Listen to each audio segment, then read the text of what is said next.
Hello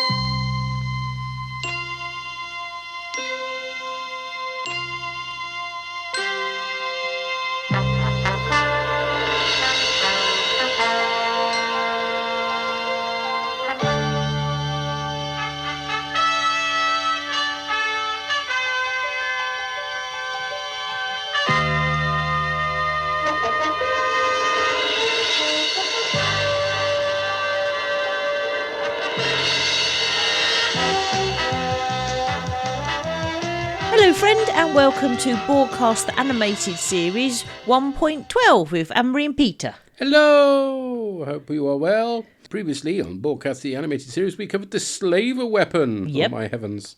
And we heard from Thomas McCamberley responding to Geoffrey Mark Hyman on the oddness of the Gazinti. Funnily enough, they've now been saying that the Caitians are an offshoot species of the Gazinti and the Kazin are a very old race compared to most of the Elf Quadrant species. Okay. It doesn't matter. And Geoffrey Mark Hyman had this to say, in response to my pictures of Uhura getting stunned 3 times. I also partially blame the animators for that silly dainty run cycle they gave her. Yeah. She's not getting away from anyone running like that, which is true. Yeah. She's supposed to be a good sprinter. She also have a better gait than that. Yes. Anyway, tonight we are covering the Ambergris element.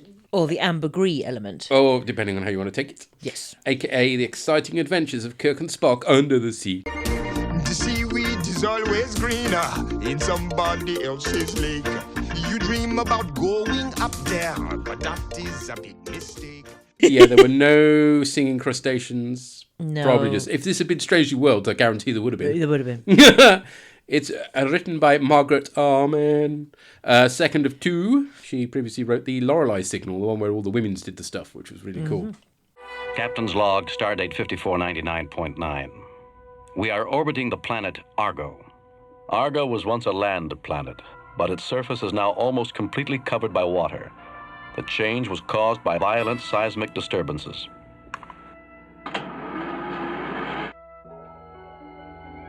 Our mission is to study the effects which the quakes and other phenomena had on its surface. This knowledge may save millions of lives on a Federation planet identical to Argo, which will soon be undergoing similar transformation. So they're orbiting Argo. Argo, fuck yourself. That is an amazing film. It's called Argo, isn't Yeah, it? Yes. yeah. Really worth seeing. Yes. It was once a land planet, but it's now a water planet as a result of seismic activity. They go to visit the largest landmass in an aqua shuttle. Now it's time to get anal about spaceships. Woohoo! Took a trip on a Gemini spacecraft. Woohoo! A.k.a. Thunderbird 4. It's not green. Thunderbird 4 wasn't green, it was yellow. 2 was green. It was Yellow. They dropped it off. It was it was yellow. that's it. Yellow submarine, wasn't it? Yep. A.k.a. Stingray.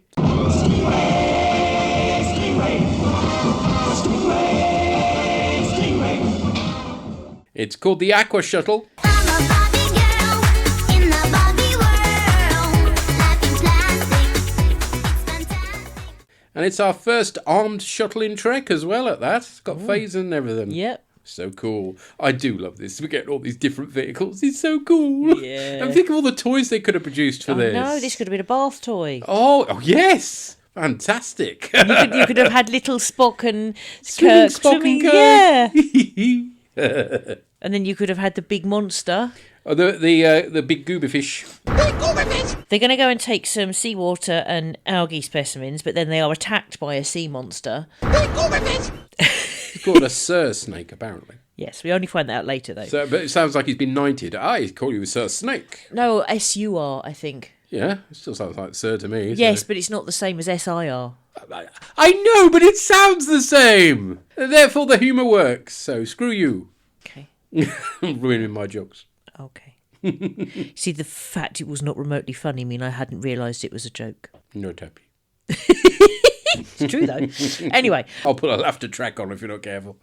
Oh, dear. Instead of They fire phasers at the sea monster, which makes it go away. And while it's still stunned, they want to submerge for a closer look because they had no idea there was nothing this big on the planet. But the stun starts to wear off, so it bashes the aqua shuttle.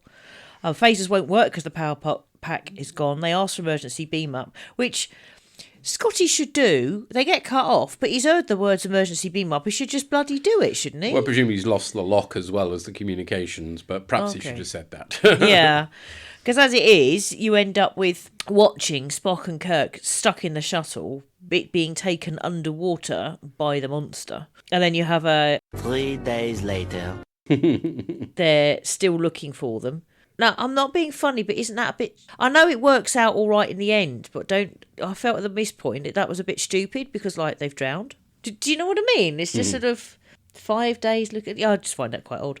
Anyway, they are looking for them, and they end up finding the mangled bodies of Kirk and Spot with webbed fingers, and they seem okay, except they're kind of not, and the reason they're not is because their lung structure has been changed, and they can no longer breathe air. So then they end up in an aquarium on the Enterprise.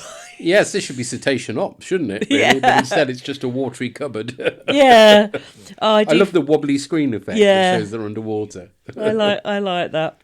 It made me think a little bit of, how did they manage all of that without doing all the maths like in Star Trek 4? Yes. They're not quite as big as whales. I think it's so key. Yeah, but they have their eyes have a transparent film on them now, but they can still somehow use the communicators. How's that working? Yeah, I mean, you can't normally hear somebody if they're talking underwater, No. can you? Hence, you need something like whale song rather than just, hello, I'm talking underwater, blah, blah, blah. Yes. A bit odd, but anyway. Actually, it would have sounded like, hello, I'm talking underwater. Yeah. My beer's gone up my nose now. Oh, no. So McCoy's been looking for a solution. He can't find one. He can tell they've been injected with something that's brought on this kind of mutation, but he's got no way to reverse it. And he says there must be, if it's been injected, if it's been done deliberately, there's got to be some kind of intelligent life down there somewhere, but how are they going to get to it? And so Kirk's like, well, we can get to it. And McCoy's like, no, you could die. And very understandably, Kirk and Spock are like, if our choices are go underwater to try and find a solution but risk dying, or live in a fucking aquarium, I'm not living in a fucking aquarium. Not that they swear. It is a kid's show after all. Yes, but the part of the theory is that the waters are calmer at greater depth, and so if they go down deep enough, they might find... I think that might be scientific, because of course the pressure is higher, isn't it? So the water would struggle to move so much. Yeah, you don't see, if there's a storm on the surface, the further down into the water you are, the less impact it has. I think so. They go down and they meet the mer people, the Aquans. Yeah, it's not the most original name, is it? No. But the design I really like. Yeah. I mean, okay, it's relatively simplistic because we're not talking expensive animation. Actually, you know what it reminded me of? It reminded me of some of the fish in SpongeBob SquarePants. Okay, yeah, the mouths, certainly. Yeah. Yeah, it also reminded me a bit about Merman. I now demand revenge! From He-Man. You remember Merman? I had the figure of Merman. I chewed his ear off. The rubber tasted too good. Okay. I think he was the coolest He-Man figure. And then they turned him into Skunkor or Stinkor. Stinkor, that's it. They just dyed the figure black and gave it a horrible smell and sold it as this skunk thing. It's like, no, you've ruined Merman. How dare you? Okay. And then He-Man was dead from that point onwards to me. I love their seaweed hair as well. Yeah, and I like the fact they've got little fins on their shins, if you see what I mean. Fins on the chins. To aid swimming. Uh-huh. Or is it calves? Oh, I never know. Bit of the leg, anyway. They've got leg fins. As you do. Yes. The mer people tell them to go away. One of them, the Aquans, the Gatherer, apparently, I don't know which one was the Gatherer, is voiced by a Lou Scheimer, I think you pronounce his name, who's one of the co-founders of Filmation. Now, Lama, I think, is going to get excited as he voiced lots of Filmation characters, including Orko from He-Man. Oh, wow! The worst character ever. I liked Orko. Next to Stinkor, obviously. And he also provided the voice for a character in Lassie's Rescue Rangers. Lassie's Rescue Rangers. Voiced Snubby the Monkey in all 24 episodes of The New Adventures of Gilligan. I can't believe this is a thing. A 1974 animation spin-off from Gilligan's Island. Those poor people. featuring most of the same actors. There was Wow. also a Gilligan's Planet where they went into space. Wow. Yes, we could cover that if it were available. I don't suppose it is. Space. Gilligan's Island in space. I've never even seen Gilligan's Island. I have no frame of reference, Donny. But anyway, carrying on, he voiced Zero in 1975's The Ghostbusters. Not to be confused with the real Ghostbusters, of course, because that's why they had to call it the real Ghostbusters. The Ghostbusters. Ghostbusters, yes. It's so good they named it twice. It's the reason why the real Ghostbusters had that title. Zero was the unseen voice that gave the Ghostbusters their missions, sort of Mission Impossible style. And he self-destructed as well every time. No original ideas even back then. It also featured a man in a gorilla suit. Okay. And it looks terribly cheap now if you want to look at the titles on YouTube. Oh my life.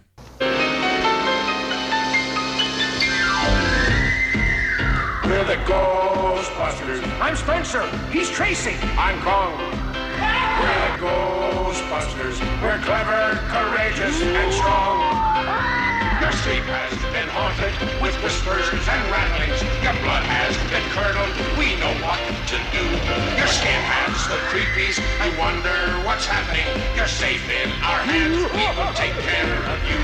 We're the Ghostbusters. Spirits and demons beware. Anyway, back to Lou Scheimer. He also was the narrator of 27 episodes of Shazam. He was the voice of Batmite. Blimey, now he voiced all the crap characters. I'm amazed he didn't do Scrappy-Doo as well. Anyway, just to name a few, because he clearly, as well as being a producer, had a nice sideline in doing voices. Yeah. Oh, and the female Aquan is voiced by 50% Majel Barrett. chance. Hey, there we go. You win. Recognise the voice. Yes, it's easy, isn't it?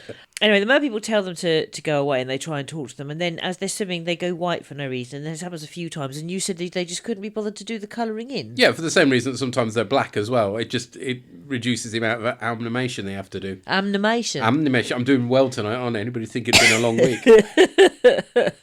Animation. I like my animation. Animation, yes. Yeah, I'm a fan of animation. And then you find a whole undersea civilization. Yay! I think the Aquan City looks very 1920s Flash Gordon. Yeah. Especially the wee ships they've got, Yeah. which you never see move, unfortunately. But yeah, it's got that lovely retro look about it. Yeah, I love it. And they're clearly sort of civilised. Why are they so, violent? What happened? And Spock posits that to them they might look grotesque, and it's quite common to fear beings that are different from you. Just as they're having this conversation, If this were a He-Man episode, this would be delivered at the end by Yeah. He-Man. Yes. Remember, children. or Ram Man, because sometimes Ram Man delivers. Yeah, the I think message. various actually. Orko may even have got in Yeah. on the act as well. But there we go. We don't care about him a little kid. Yeah. He is. Oh, Man at Arms did some of them, didn't he? He did. I didn't mind Man at Arms with his very pawn tash. Yeah. But this is they're having this conversation. They are trapped by a net. Yes, having been netted, they're taken to the city where they are put on trial by the ruling Aquan Council, led by Dolmar. You can guess who he's voiced by. They have ancient records. They say all air breathers are bad uns. Turns out it's the Aquans who converted Kirk and Spock to save them, or more precisely the young uns. McCoy warns Scotty on a scouter gig that there's a seaquake due in his vicinity. So not only have they got a submarine, but they've got a little boat as well. Yeah. So cool.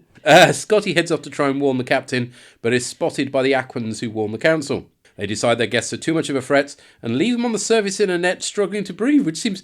At one point they're saying, no, we won't be nasty to you because we're not like the air breathers, and then they leave them to suffocate, effectively. It's a bit... Make your minds up. Choose a lane. Reelar, who'd spoken in their defence, tries to free them, and when she can't, goes to fetch Scott, who uses the life support belt to dive into the water. So it works underwater as well as in space. Amazing. We find out the Aquans were at war with surface dwellers, made savage by the planet quakes. Apparently the means of reverting Kirk and Spock's mutation can be found in ancient records in a deserted underwater ruin. It may also provide help for the mysterious other-water planet that's facing similar quakes that started this whole mission, which I guess is a bit of an assumption, but there we go. The ruins are a lovely bit of artwork, and they contain a handily labelled bunch of cylinders for our heroes to retrieve. Yeah. Then they get chased by the goober fish again.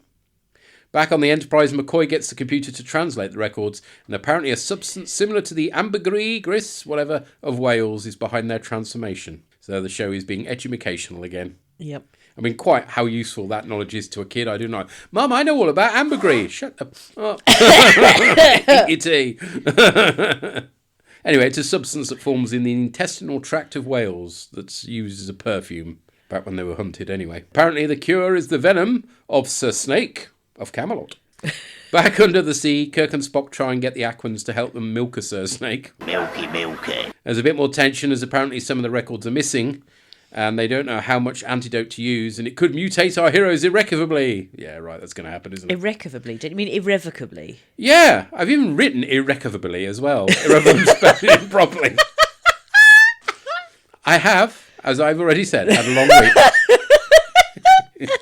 I like irrevocably. That sounds better. That's what it is now. That is better. I'm using that word. Betterer. Yes, I'm using that word in future. Needless to say, all goes well, although Kirk ends up even fishier at one point. The captain offers to use the ship's phasers to stop the sea quakes.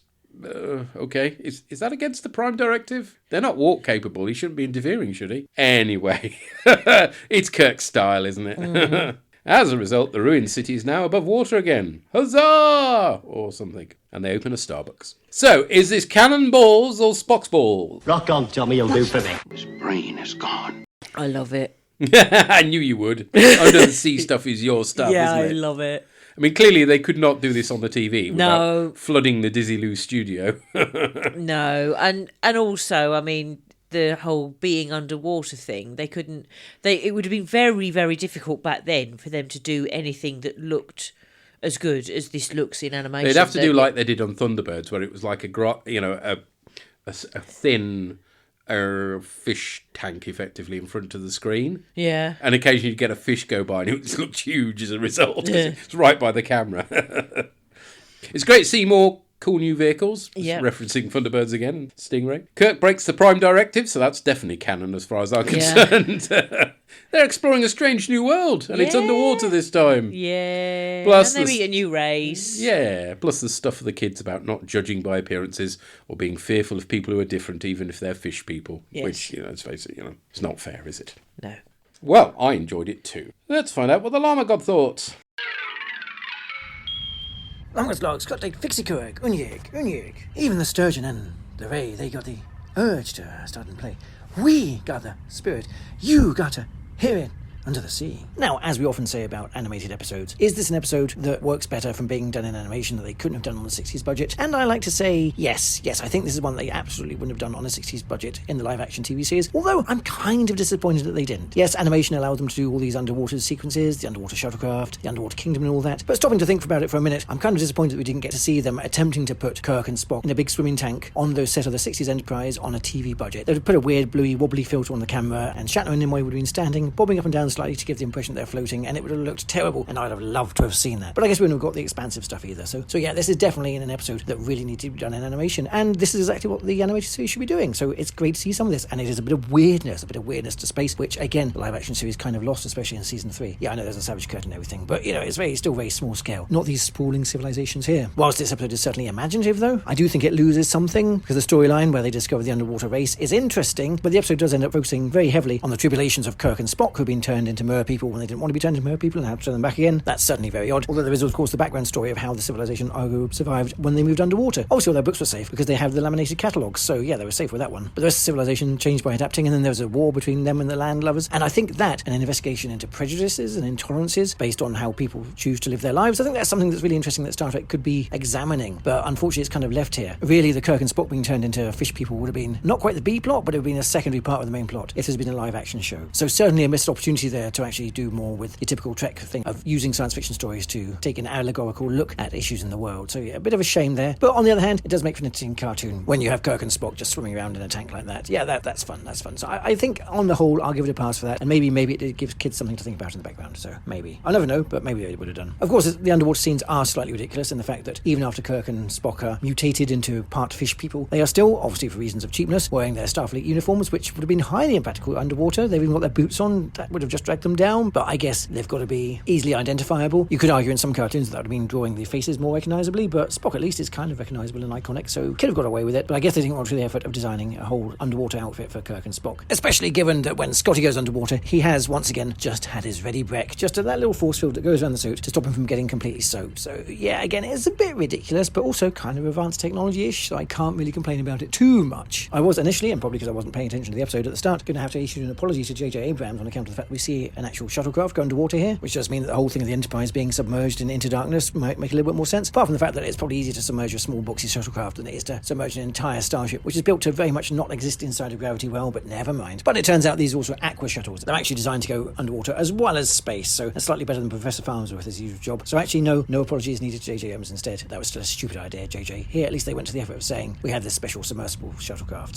So there, really, yeah. And I like it. It's a nice idea. The fact the Enterprise might go to mostly waterlogged planets and they might have to go underwater. Yeah, it's great. Why don't more starships carry these things? Why haven't we seen these in subsequent live-action shows? So yeah, more of this, please. There is, of course, also the weird business when Kirk gets transformed back into a proper human being again. The fact that he briefly becomes a fish-like thing, that was just a bit of an odd thing to happen there. You'd have thought they'd done that at first rather than have him overshoot the target. But yeah, some odd imagery, but yeah, again, at least we didn't have to suffer Shatner having to wear really, really dodgy makeup in a live-action 60s show. But yeah, overall, this is an entertaining adventure. It's got some striking visuals. Again, the animation does its job. So yeah, I didn't dislike this one. Big question, of course, is it canon or is it balls? I mean, you know what my answer's going to be to all of these, isn't it? This is canon. It has to be canon. Partly because it really expands Star Trek. It actually sends them to a very strange new world. And it also expands Starfleet's own capabilities and their own missions and the parameters of their missions. So yeah, it's great. It should be. And also, who does want to have canon the fact that Spock and Kirk were once fish? But, as ever, I'll be interested to find out what everyone else made of this. I hope that everybody else is currently slightly less submerged than I am right now. It's really raining heavily up here in Scotland today. And, until next time...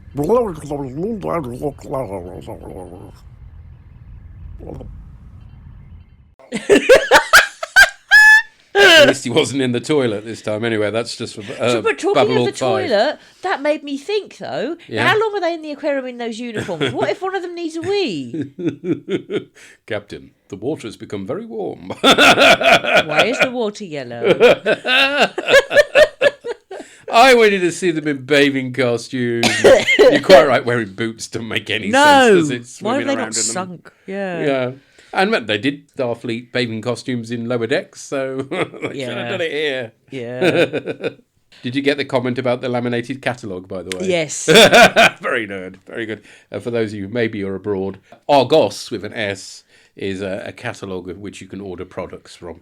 And it was some referred to by Bill Bailey as the Laminated Book of Dreams. Yes. But personally, I'm glad they didn't try this in live action because it would have looked crap. Yeah. I mean, yes, we would have laughed at it, but it would have looked crap. And also as well, when it comes to the records, bearing in mind that these were air breathers keeping the records, how convenient that they kept them in watertight cylinders. Well, they were a sensible bunch, weren't they? 'Cause they saw where the wind was blowing, so to speak. Thank you, sir. Thank you. Next up, we hear from the Pie Man. Hello, Args. Parry here to talk about the Ambergris element. The one where Kirk and Spock get turned into fish people. Ambergris, incidentally, whale vomit, I believe, is the closest equivalent. Not quite blubber. But yes, very valuable, used in perfume production, probably still, knowing people. This one's, I mean, it's not bad. Again, it's got the basic premise of... you've got a bit going on here with a race of aquatic people who mistrust surface dwellers, but there's some younger people who maybe don't want to mistrust them, and there's this kind of concept that there was a big disaster that sank most of the cities, and they helped some of the air breathers become fish people, and then they turned on, it was interesting stuff there of that, and the young people want to go back and live on the surface, but they don't want to separate from it. So, interesting things based around the idea of trying to stop Kirk and Spock being fish people. And that's the main part. Again, we've got some old Trek tropes of mistrustful locals and being captured and taken to the elders, and the elders not wanting, because they're air breathers. Although I did get annoyed at that. They're air breathers, and it's like, they're clearly breathing underwater. I would have personally liked to see Kirk and Spock command the ship from an aquarium. But yes, it does sort of make the point. Well, saying that, they said, I can't command from an aquarium. We literally see at the end of the episode that they've got kind of reverse... In fact, not even at the end. They've got reverse diving suits.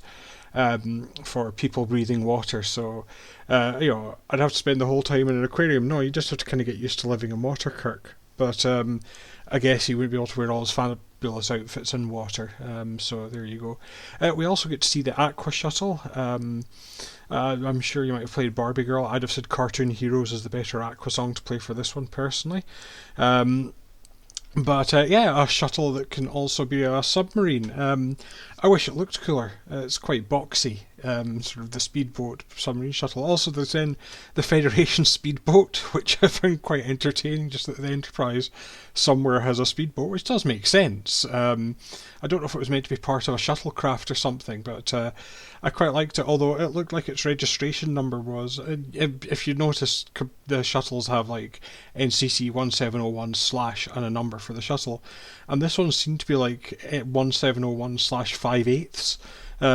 So, maybe it is a bit of a sort of exploring thing, but this almost looked like they were trying to build a toy range, with all their different shuttles, and, an Aqua Shuttle and a little speedboat for all the characters. And personally, I'd have been up for it. I'd love to have seen a little Federation speedboat. I've probably talked more about the Federation speedboat than I have at the episode, because it's not that it's bad, it's just... they basically back and forth a bit. They get captured. They talk to the aquatic people. Scotty sort of helps out as well. They stop an earthquake as well. I liked that. That they stopped an earthquake and they picked up a whole lot of ancient knowledge which could stop future ones. So it's kind of, they proved themselves as trustworthy, which I did like as well. So yeah, overall, perfectly serviceable bit of kids' TV trek in this one, nothing too complicated, and you get to see Kirk and Spock as fishmen and a Federation speedboat. So and again, nothing in this aside from, unless someone's going to get uppity and say the Federation would never build a speedboat, I don't see anything in here that wouldn't be canon. Although I did wonder, I was talking to some people, I think I read it online and someone said, is everyone's logs like this, or is this just the Enterprise and people are constantly looking at, patrolled neutral zone, nothing happened, and then Kirk's come and got turned into a fishman for several days, and that's sort of the different the different log entries, and Starfleet commanders going, what the hell are we getting from the Enterprise? But yeah, all that remains for me to say is to keep up the good work. I always look forward to the podcast and I hope to be back in the next one. But until then, bye for now. Bye. Anyone would think you liked the speedboat. Yeah. I like the speedboat as well. I defend his love of the speedboat. It reminded me of the Bat Boat, which, I vaguely remember the cartoon. I think that was another Filmation as well. Hence Batmite being done by the same guy whose name I've already forgotten. But yeah, I had a plastic Bat Boat, which went in the bath. And it had a little trailer with a Batmobile. It was so cute. That's all I have to say. Okay. I rest my case, my lord. I've been talking about other people having boring log entries. You can imagine the poor sods on the Overberth class or whatever the equivalent is for the the era. USS Sex Toy. Yeah, it's like, scan some space, still nothing. I will look up the reg of the speedboat, though. See if it is 5/8. Yes. It's probably 5/8, I suspect. But anyway, I will, yes. But how can it be 5/8? Is it 5 or is it 8? Or did they not know? No, as in... slash. Yeah, but that's how you write fractions, isn't it? 5/8. Well, sort of, but only if the one number's above the other. They're side by side. No, yeah, but side by side. I'm going to look into it, okay? Fine. You know me and numbers. It's going to be interesting. Yeah. Okay, so I've been looking on Memory Alpha. The registry for the Aqua Shuttle is NCC 1701. Then there's a slash and a tiny 5 above an A. It's very weird. Never seen a registry number like that. The Scouter gig, there's the same Enterprise registry, but this time slash R in the air, 6 down the bottom. Just bizarre. I don't know what they were playing at, but anyway. We will not find registry numbers like this ever again, I don't think. Good riddance. And yes, I would have loved a toy range from this series. It was so good. It would. Man, oh man. Although I would have really liked them also to have done the Sur Snake as well, so that you could have reenact the episode with the monster coming up. Yeah, a little rubber Sur Snake with little tentacles. That you could squeeze it and water jet it out of its mouth. Yes. Yeah, it's anti-venom. Yeah. No, it's venom. Yeah. Yeah, and good point about the reverse diving suit, which Yes. Spock and Kirk should have been Could able have to been, yeah. use. If it's the reverse diving, is that jumping? A jumping suit. Yes. Well, is jumping the opposite of diving? Because if it is, I then don't think it is it? then reverse diving is a jumping suit. No. I'm sorry. Well, you jump up and dive down, don't you? Yeah, but dive is a smooth movement and jumping is a jerky movement. Oh, we're into dangerous territory here, aren't we? I'm wearing my wanking shirt. Do you like my helmet? Yeah. And now it's all wet. Anyway. And we've descended to the depths. There we go. What a surprise it's going to happen. It was always going to happen. Sorry. That's what happens when you put me on a podcast. Wonderful. Well, I'm glad you guys enjoyed it as well. Would be a shame if you didn't, because I think it's a fun old episode. Yeah, I love that it. I love it. And I have no problems counting it as canon. Yeah. Yes. Well, what's next? Well, it's slightly ominous. It's the Jihad. Oh, God. Yes, which I don't think quite had the connotations it does have. I mean, obviously it would have meant struggle or war then as well, but now we just, think of news. So that's on Tuesday the 25th of November, thanks to events. And next week on the 20th, we'll be covering Babylog 5 Survivors. I'm a survivor, I'm not gonna give up, I'm not gonna stop, I'm gonna work harder, I'm a survivor, I'm gonna make it out. Yes, indeed. Well, until the next time, we're talking into your ears through water somehow. Yes. Take care. Cheery bye. I would just get it all up my nose if I did that. Guess what I did? Do you think that's what the guy who did Merman did? Because that's what his voice sounded like. He was constantly gargling water. Yeah. I bet it was. He was perpetually belching on the way home. Just like you. Run away! Do I really burp that much? I mean, I fart. If you were telling me that I farted a lot, I wouldn't argue with you. I wasn't aware I was particularly... That's another thing. If you'd been in that tank, you'd have known it. Yeah.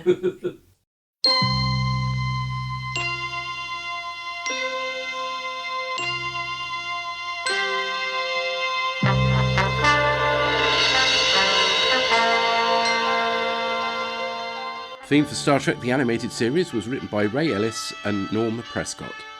Any music used in this podcast is for illustrative purposes only, and no copyright infringement is intended. Find our website at borgcast.libsyn.com. We have a Facebook group, which you're welcome to join. Send emails or MP3s to borgcast@gmail.com. Find us on Blue Sky at broadcastammo.bsky.social and revorg.bsky.social.